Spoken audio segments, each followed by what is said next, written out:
Hi, hello, and welcome everybody to the Global Solutions Summit and our session on sustainable digital technologies. Now, you're going to hear a new word, which is called clean IT, as opposed to green IT. And before we even get started to the core of what we're going to discuss, let me share a laywoman's understanding. We all know that to operate all IT installations around the globe, including laptop that you're watching us on now and everything else from using Google to search to cloud installation, digital twin technologies, AI driving research and medicine, or to run simulations to see how climate change will impact us humans here on the globe. We all know that that means that we leave a carbon footprint. And all of these actions are at present calculated to cause around 4% of GHG emissions. So on the other hand, we're aware that IT has the potential to save a lot of carbon emissions already now and much more in the future by helping us find the right strategies to operate or to manufacture or just to do agriculture. Estimates are here for 20% of emissions saved. So from a company point of view, big players like Google have already started in-house zero carbon policies, yet supported by offsetting policies. However, all of that would fall in the category of green IT. What we're talking about today, and you will hear the differentiations of a number of times, is the shortening of algorithmic operations. Up to recently, it did not seem to matter how long and complicated an algorithm was, as long as it did the job. A couple of thought leaders around the globe, including the Hajo-Plattner Institute in Potsdam, have pointed out that it might be beneficial and necessary to clean up the act in which computing was traditionally conducted. So that's exactly what we're going to talk about. And what we're talking about is new. It's, so to say, the new kid on the block of the T20, and it's fascinating. Before I introduce the fascinating panel, we have a keynote by IT guru, Dr. Robert Atkinson, and reverberate thoughts and questions on clean IT, i.e. sustainable digital technologies, with our four outstanding panelists later on. Enough from the layperson, i.e. me. And with that, I'd like to roll out the red carpet for Robert Atkinson to give us an overview and a frame within which we can talk about a crucial aspect of our digital world and about how digitization and climate change interrelate. Rob is the founder and president of the Information Technology and Innovation Foundation, which is one of the world's outstanding think tanks on the issues of science and technology policy. And as we're here in the Global Solutions T20 context, Rob and his team, policy analysts and fellows, are leading public debates and setting the agenda on a number of issues at intersection of technological innovation and public policy. So I'm very much looking forward to hearing from you. Please take it away. This was the red, or rather the digital carpet for you. Beautiful. Well, thank you, Connie. I have to say, this is my first time back in the office in 15 months. So it's very interesting to be back in the office and still working out a few little kinks here and there. I'm glad to be noted as an IT guru. So let me make some overarching comments and then drill down a little bit into this. And maybe I will take the risk of being maybe slightly provocative. At ITIF, we have a very robust clean energy innovation team, and we've been focused on the importance of innovation to address climate change for a number of years now. But I just want to make an overarching point that while energy efficiency is very important to solving climate change, it fundamentally won't be enough. We could make everything much more efficient, and it's still not going to reduce greenhouse gas emissions, largely because the rest of the world is going to grow in terms of population and GDP growth, and that leads to more emissions. So the EIA reports that global energy demand is going to grow more than 1% a year between now and 2040. So efficiency is important, but we shouldn't pretend that it will do the job itself. It's a contributing factor, but it's not enough. Fundamentally, we have to substitute clean energy for dirty energy. The second point I'll make, and I appreciated Connie making the point about that IT or ICT accounts for maybe 4% of emissions today.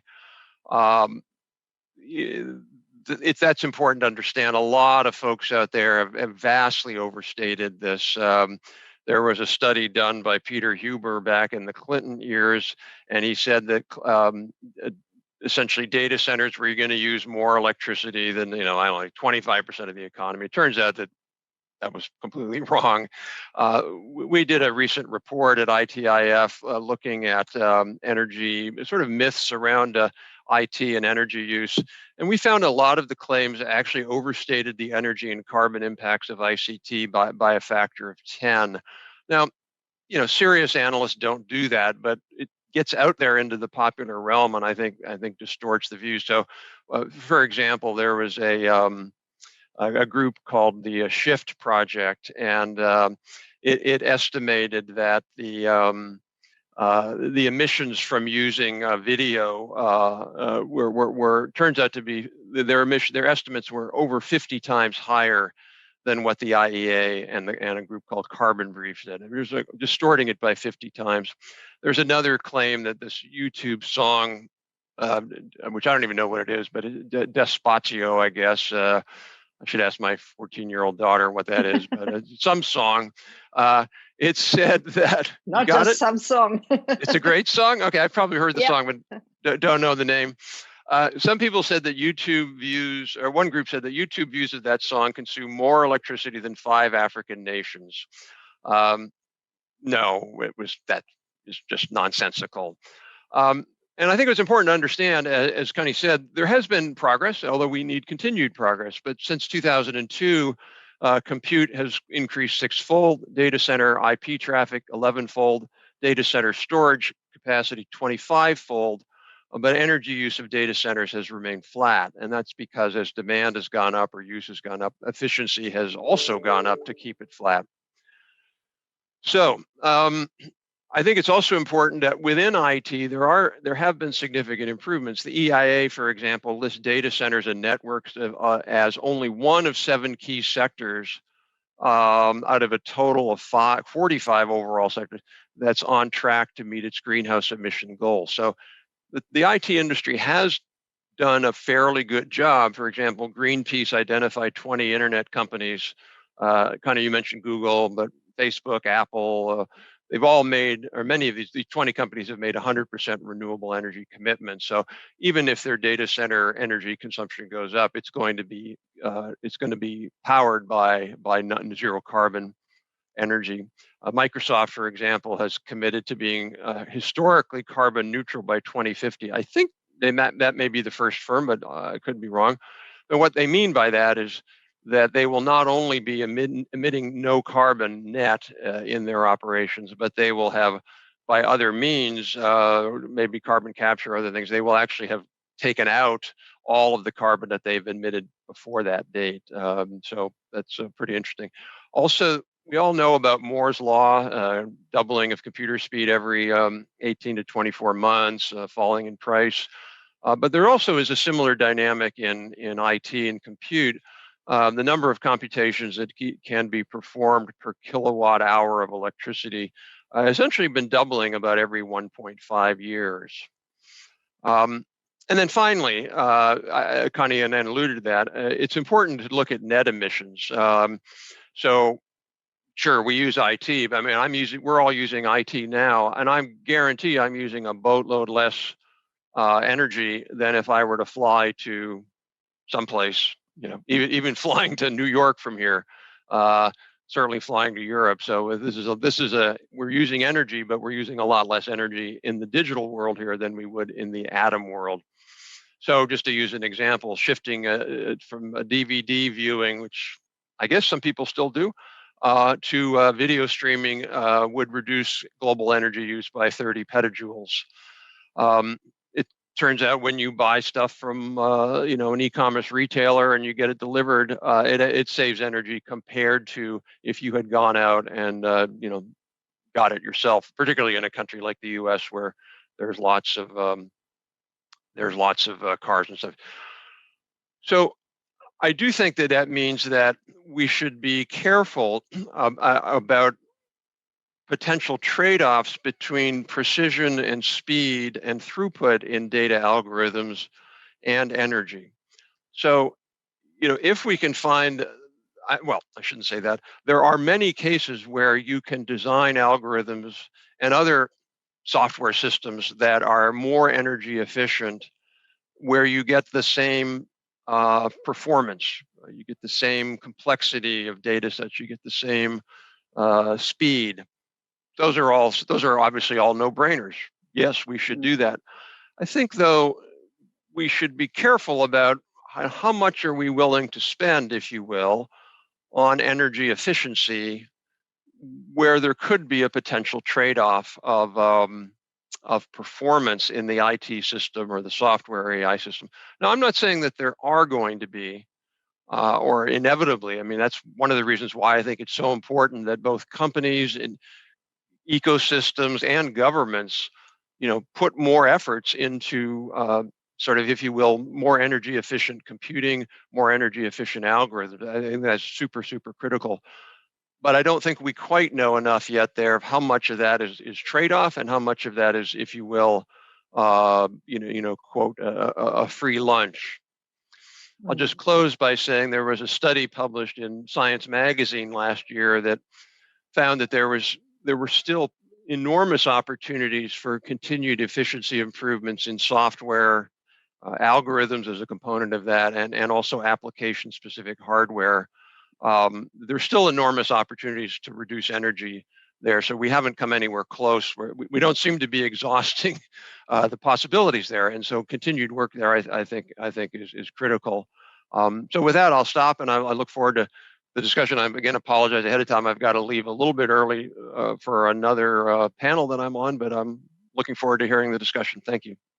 Lovely. Thank you very much. We're quite aware that you have to leave early. And thank you very much also for maybe debunking a couple of what you call myths. I'm quite sure that one could find some facts and figures on the ITIF homepage. Now, Let me introduce the panel that is going to discuss till the end. And that's Professor Christoph Meinl, the Associate Dean and CEO of the Hasso-Plattner Institute for Digital Engineering, Dean of the Digital Engineering Faculty at the University of Potsdam, and Professor for Internet Technologies and Systems. Great to have you with us, and I'll be addressing you first. But I'd like to also introduce and welcome Professor Dr. Jafar El-Megani, Head of the Sustainable ICT Group at IEEE and Director of Institute of Communications and Power Networks and Chair in Communication Networks and Systems, University of Leeds. Welcome to the UK.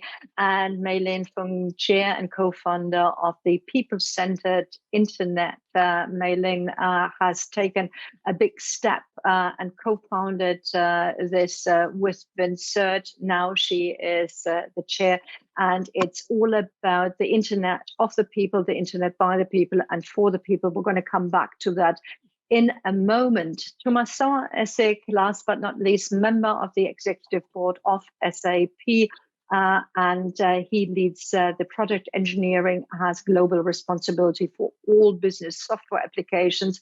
And this is very important in our context. He also leads the SAP Climate 21 initiative, and we're going to hear a bit about that. Let's start with Christoph. Your institute, the Hasso-Plattner Institute, has driven the conversation around this clean IT. In fact, you founded in one of your online campuses the Clean IT Initiative towards sustainable digital technologies, and you've invited other scholars and practitioners to follow. So how does it work? Why do we need to address it? Thanks, Connie, for the question, and welcome to all my colleagues. The idea behind this clean IT initiative of our institute, of Hasso-Plattner Institute, was that for a long time we already discussed about green IT. And green IT was addressing the computing center and the energy needs in the computing center and the production of heat and how to use the heat. So to decrease the energy need, to decrease the carbon footprint. This computing center are mainly hardware, and the hardware producers all over the time, they looked for energy efficient systems, because the hardware producers, they have a problem. If they use too much energy, they produce too much heat, And then they have the need to bring the need away. And this is a problem if you want to have smaller and smaller systems. So the hardware producers, they feel on their own products that they need to be careful with energy need and energy efficiency. For the software people, for the software developer, and we are German Excellence Center for teaching young digital engineers, if you develop a system as a programmer, as an IT engineer, you cannot see whether this system needs more energy or less energy, because this comes out if the system is running on a machine, and it's often also for complex systems not so easy to measure what is the need of energy of that piece of program or system. So the idea was to wake awareness about this problem, to make it clear to the developer that they also to have in mind when they produce their system, when they design their complex system, and when they program their systems, also to have in mind this energy aspect. Typical aspects are speed. So one wants to create programs and systems, they are as fast as possible.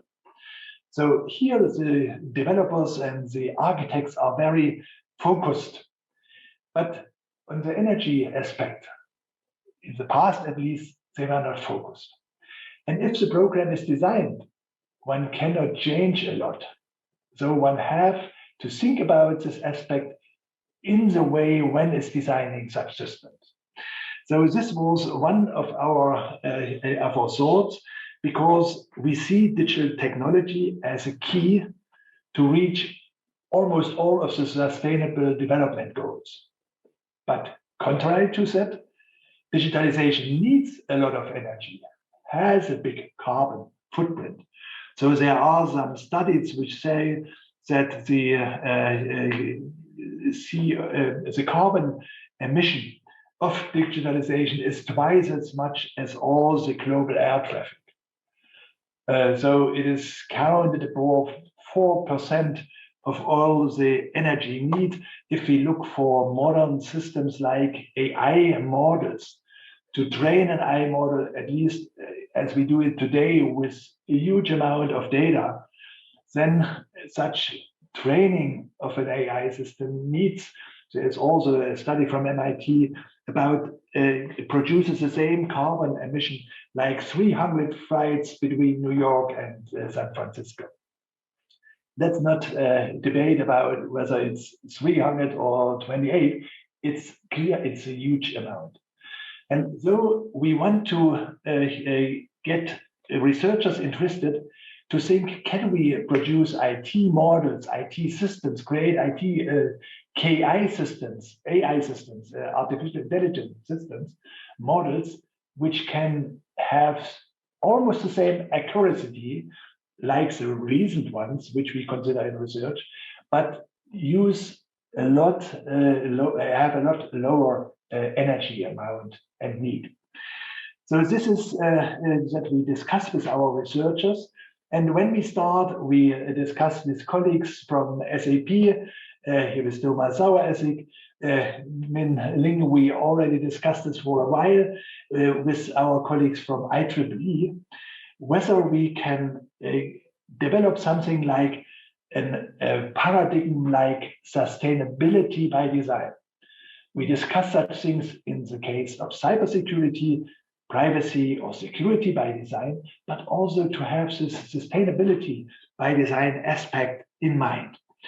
And when we start to discuss this, we found out there is a lot of initiatives in this area. So, and we had the idea to make these initiatives more known and more noble. And so we used our openhpi.de platform. This is a platform for massive open online courses to collect such best practices, to collect such research ideas, which produce modern system with lower energy amount. And we start a clean IT forum on that platform. Right, and we're going to continue on that in a moment. In fact, we have a couple of examples how it can actually work. And looking at the time, Jafar, May, and Thomas, please forgive me. I'm just going to slot in Rob one more time. Rob, as I said, there is the idea of also enhancing cooperation between the US and Europe. How could that work, and how would you do it? I mean, cooperation on this aspect. Yes, thank you. So I'm, relatively optimistic, or more than I have been, about EU-US cooperation on research. Partly, frankly, because of the joint challenge of China. So that's sort of getting people on both sides of the Atlantic to think maybe there's areas that we need to be cooperating more fully on, but also climate. And I think that what you're going to see now in the U.S. Compared to the past administration, the most recent one, the Biden administration has made climate and frankly, climate innovation or technological innovation a very key priority. So I would imagine that there will be a lot of venues to do that. And I would hope that Secretary Kerry, who's the climate czar, if you will, could have equivalent conversations in Europe, and that one of those key conversations would be how do we build those cooperative agreements, and what Christoph is doing. How do we get those? Maybe you have obviously a center there. Could we have a center in the U.S.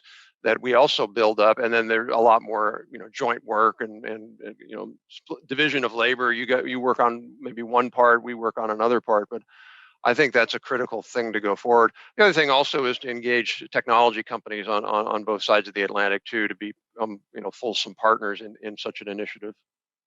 Superb. Well, thank you very much. You run on, and congratulations on your first day back in the office. And we will continue and keep some of your ideas in mind. And with that, I'd like to turn to Jafar. Thank you so much. Lovely to have had you. We've been talking about the input of the Institute of Electrical and Electronic Engineers. Now, of course, you are discussing the issue.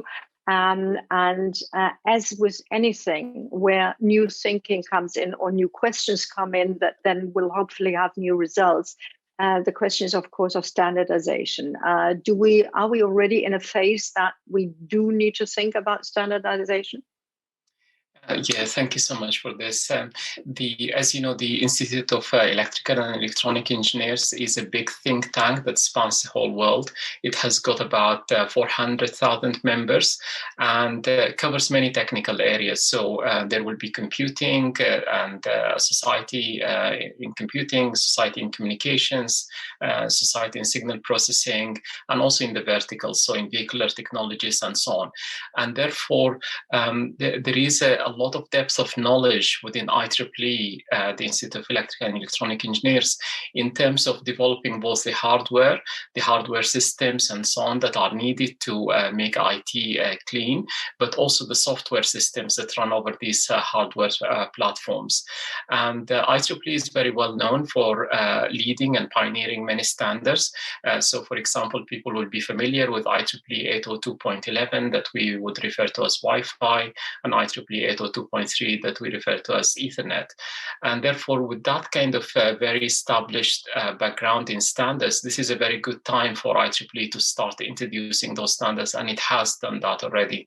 So about almost 10 years ago, the IEEE set up the IEEE Sustainable ICT Initiative, which is an initiative that runs across all IEEE societies, and I'm co-chair of that initiative.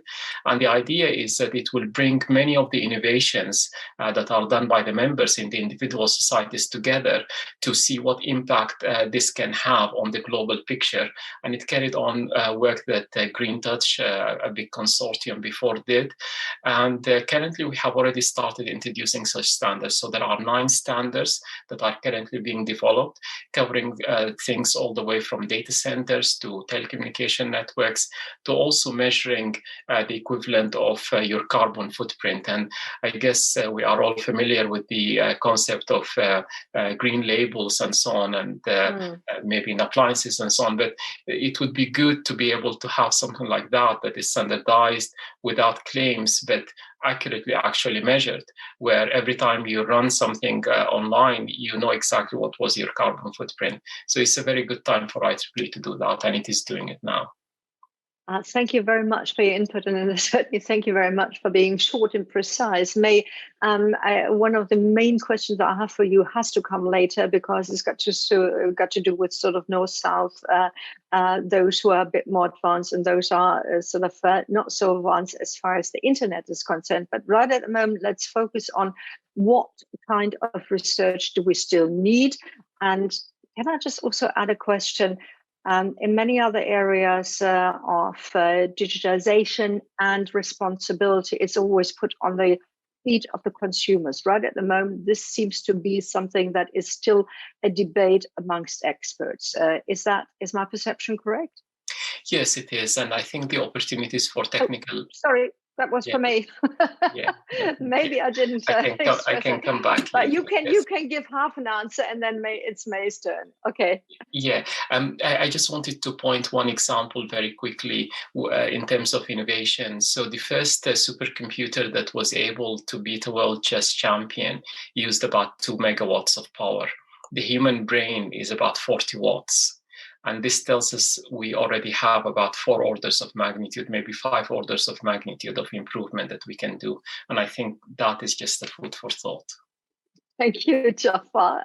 Well taken. May, please. Yes, we do need more research on clean IT, and we need to do it around the world, not just in one lab in the US and one lab in Germany. Why?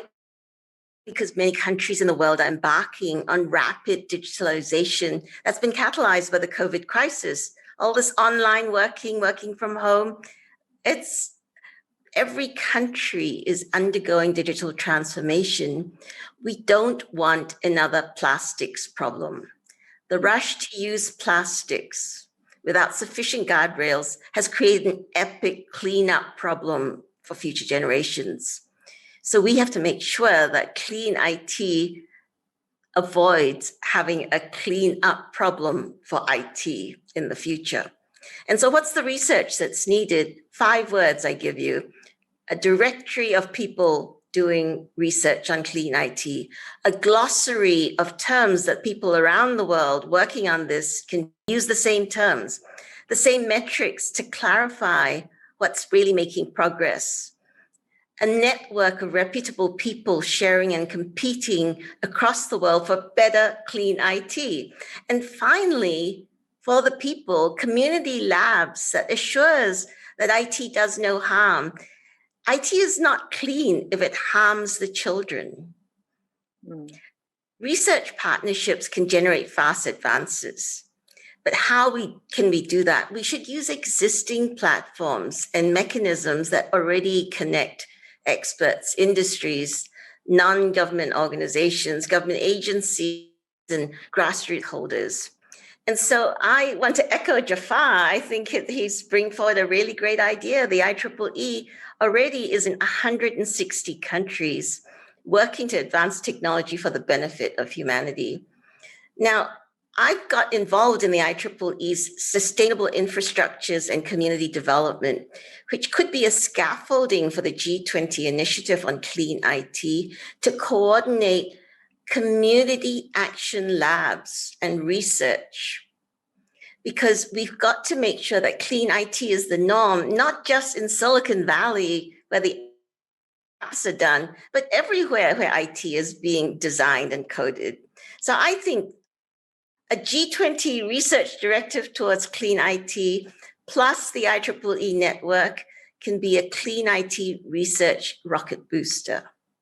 Thank you so much. And I still have 1 or 2 questions for you. But first of all, Thomas, thank you very much. And we've been talking about industry as part of the solution, of course. And we know that SAP is highly engaged in a number of initiatives driving sustainability and, of course, lowering the footprint of ICT.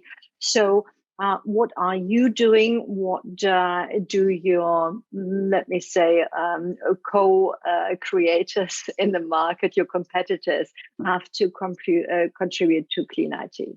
I mean, first of all, I think for SAP, actually, sustainability is an integral part of our business strategy. And I think that's very important. Since 2012, we already provide an integrated report because we fundamentally believe it's not just about the financial metrics of a company, but also the sustainability aspect, to think differently about what success actually means. And that's also the reason why since 2014 already, we only use renewable energies in our data center. So you see with a long history about sustainability. But we also feel actually as a company the obligation, exactly what May said, that we need to contribute with IT. And this has two perspectives. On the one hand side, SAP has more than 400,000 customers running more than 77 of the world's transactions actually through our systems, which means we have an impact. And that's the reason why, exactly what Christoph actually said, we need to embed sustainability by design actually as a core standard. And that's what we do. Also explicitly, we included power consumption in our development priorities to really reduce also the footprint we generate with our algorithms, which is super important. But also, quite frankly, as a company with our portfolio running the end-to-end value chains across the companies, we fundamentally believe, with your example, being able to reduce by 20% the carbon footprint, because our IT solutions can help. If you think about distribution, transportation management, inventory, the global network which we have, if we can provide the right tools to analyze the carbon footprint across the network, and with that also minimizing, that will have a huge impact. And that's exactly what we do with our Climate 21 initiative. And 21, by the way, not just because of the year 21, but because it's the biggest challenge of the 21st century. And that's the reason why we're absolutely committed to green IT, but also clean IT. Let me chip in there. Of course, it's not just SAP. It's probably not just the big wigs in Silicon Valley. You actually have customers, so more or less they're looking to you to provide solutions. However, they also depend on your solutions to actually carry them out. How does that work? And maybe also in sort of linking back to Christoph, how are you cooperating with institutes like the Hajo-Plattner Institute on this issue? Yeah, that's a very good point. And that's exactly what we actually do. We collaborate with many research organizations, and the HPI for sure is for a center stage here with regards to leading in clean IT. That's also the reason why we actually contributed actively to the Clean IT massive open online course, which is running, which is, I think, is very important. We also, by the way, participate in governmental activities like the EU Green Deal, which we also signed as a founding member in this regards. And so we really contribute heavily in helping the society with that one. But as you laid out, it's also the joint collaboration with our customers. So for instance, we work with the leading companies to work on circularity, because also that is a key aspect to drive a low carbon future. And that's where we work together in co-innovation with our customers to deliver actually solutions, again, with partners for sure as well, to help here in this regard. So that is very important for us, because the goal is absolutely clear that we collectively need to get together. This is something where no company can solve alone.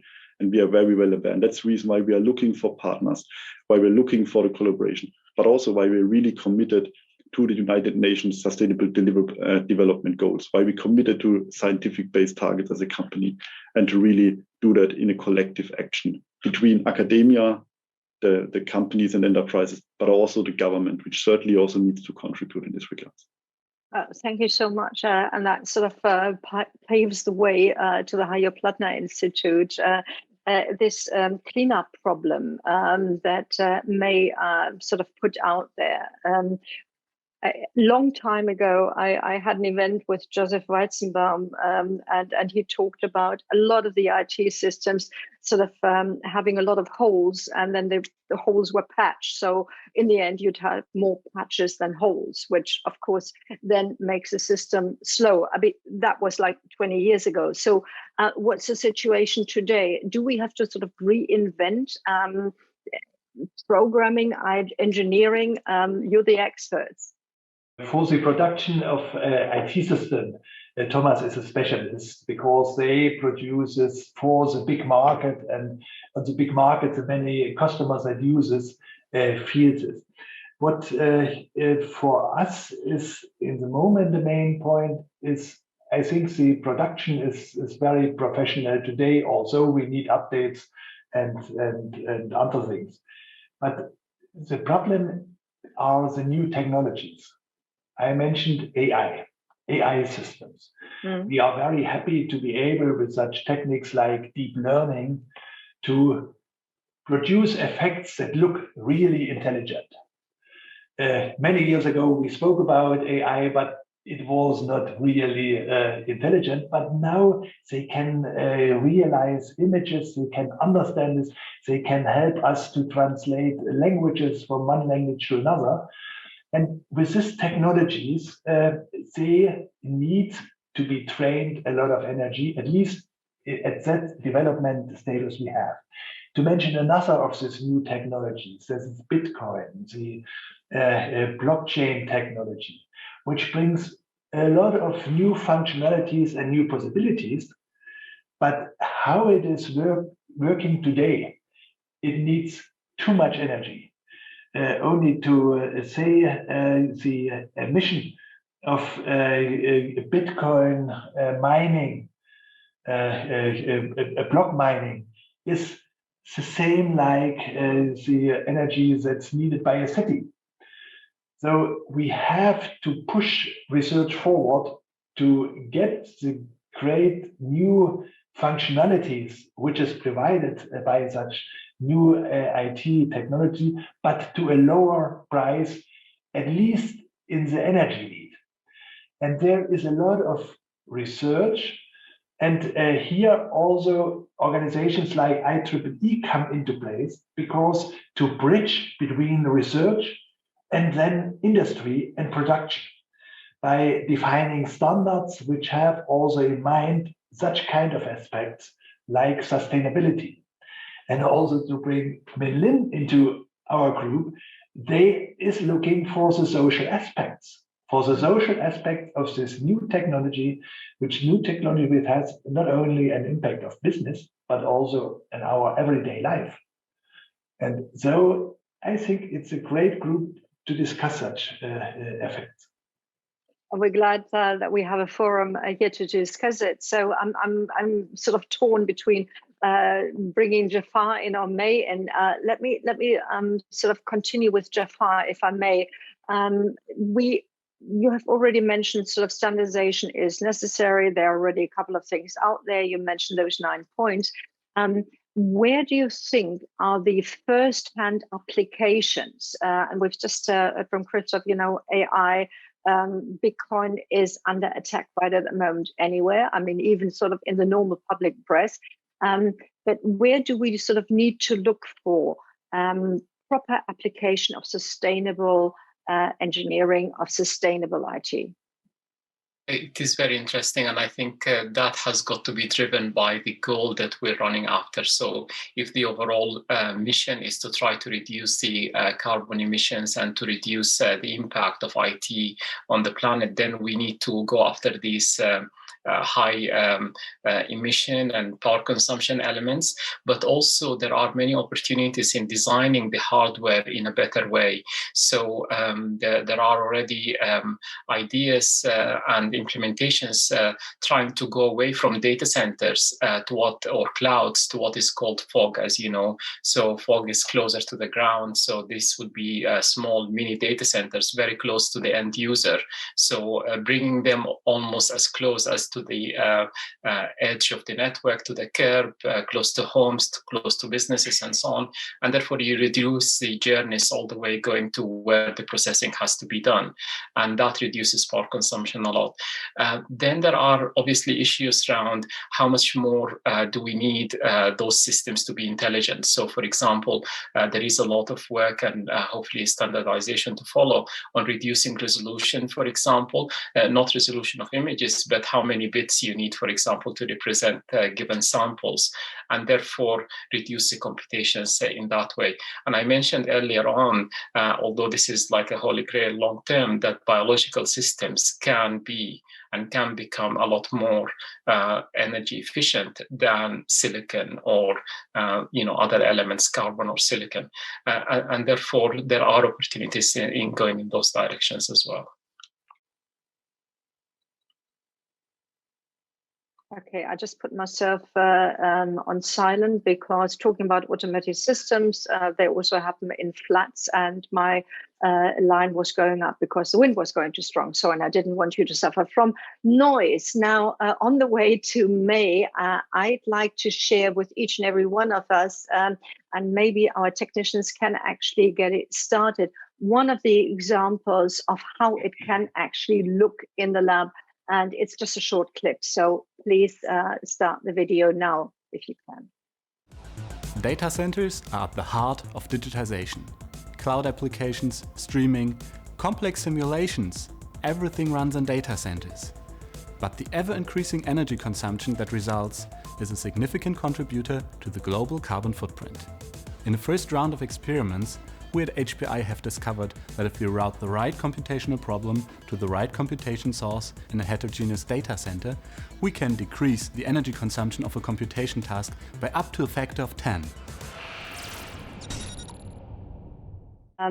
May, we have had this discussion always when it's coming to IT and ICT applications, and some of the impetus doing it simple actually came from places you didn't consider, like, you know, Kenya with the social media, which then was later on applied in Hawaii, in Haiti. I'm sorry, in Haiti at the earthquake. So, and quite a number of innovations came from places that were not as, let me say, well endowed as the gentlemen and ladies that we're talking to now. Is that something that is reverberated in the community right at the moment as well? Absolutely. I think the Global South is really a source of frugal innovation. Clean IT can actually start in the Global South. Nations that span the world are typically designed for an affluent lifestyle for the global north. To reduce the digital divide, we have to take a sustainability by design approach and allow the wholehearted participation of the Global South as producers, not just as consumers. To do that, we've got to remove the obstacles. Digital tools and education, frameworks and resources have to be culturally appropriate and context sensitive.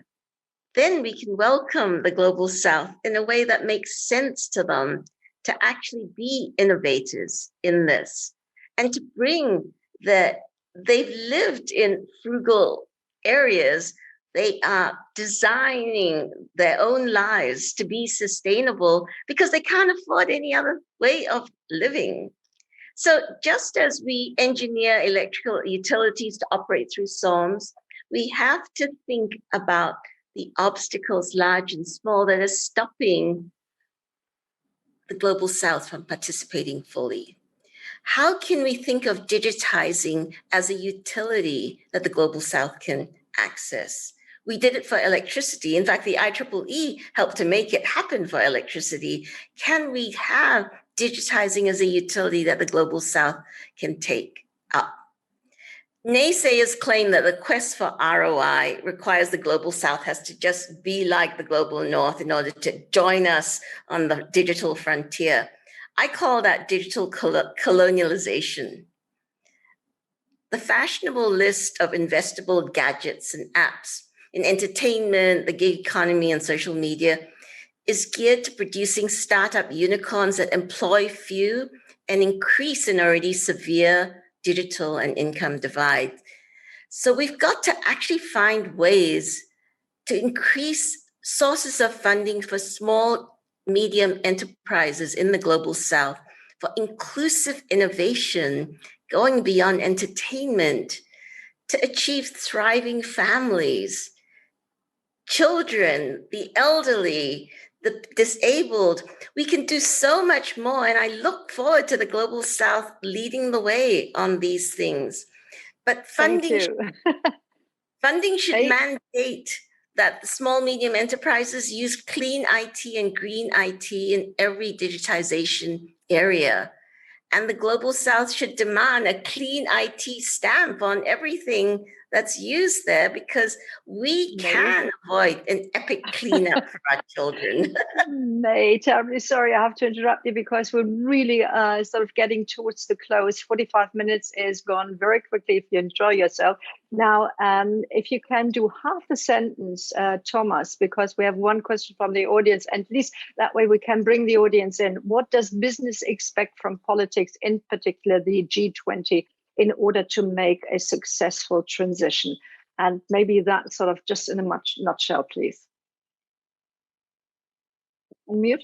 I think real quick, I mean, what we certainly expect is support, a global support about this initiative, more awareness, and really setting the right policies and frameworks in place that we can really strive in that. But I also have to say, every enterprise actually itself has an intrinsic motivation to work on that. So it should not be an excuse. Everybody can start now to work on clean IT initiatives, and that's what we do. We want to be an exemplar, and I hope that many others will follow. And again, there's initiatives like with the HPI front running that. So let's really do that collectively together. Well, thank you very much. Those were wonderful closing words as well. So I'm not going to add anything anymore. All I can say, it was a very fruitful discussion showing all the aspects of sustainability, the social one, of course, the ecological one, and the economical one. After all, that's got to be part and parcel. In the discussion were Christoph Meindl, Jafar Al-Migani, May-Lin Fun, and Thomas Sauer-Essig. Thank you so much for having taken your time. And as it's early days, and as we have the chance to avoid a cleanup problem, I think I know that you will all stay engaged, and maybe we've interested a number of people that will then drive together with you in the right direction. In this sense, have a great Thursday evening, wherever you may be. May-Lin, thank you very much for having stayed up so late in Singapore. And we know that Rob got up pretty early. So till then, see you soon. Thank you very much. Bye. That's it. Bye. Thank you very much.